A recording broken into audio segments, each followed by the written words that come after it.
Good morning అందరికీ. చూడండి, ఈ నందీశ్వరుడైతే రవిశంకర్ గారు ఆర్ట్ ఆఫ్ లివింగ్ బెంగళూరులో ఉన్నదన్నమాట. అక్కడదన్నమాట.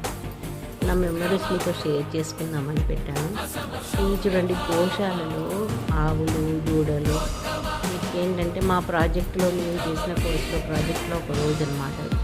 ఇది చూడండి, గిరి ఆవు, మన దేశీయ ఆవు అనమాట. మా ఫ్రెండ్ దీప్తి సో గిరి ఆవుతో చక్కగా ముచ్చట్లాడుతుంది. మన దేశీయ ఆవులు మనం ఎంత ప్రేమిస్తాయి అంటే మన దేశీయ ఆవులు చాలా ఉపయోగకరంగా ఉంటాయి మనకి. ఇది మా పెండింగ్ ఊర్లో మా తాతగారి ఆవు అనమాట అది.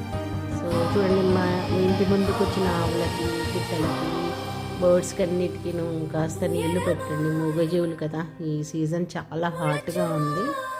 చూడండి, కెయ్యలు, ఈ చిన్న చిన్న దూడలు వాళ్ళ మమ్మీస్ అన్నీ ఆహారానికి వెళ్ళాయి అన్నమాట. వీటి చూడండి, ఒంగోలు గిత్త ఇంత బాగున్నాడు కదా. అయితే ఒకసారి మేము హైదరాబాద్లో ఒక ప్రదర్శన చేసాము. అంటే పంచగవ్యాలతోటి పర్యావరణాన్ని హెల్త్ని కాపాడుకోండి అనేసి దేశీయ ఆవులని కాపాడమని చెప్పేసి. సో ఇది ఎంత నిజం కదా ఫ్రెండ్స్. ఎస్ అయితే చెప్పండి.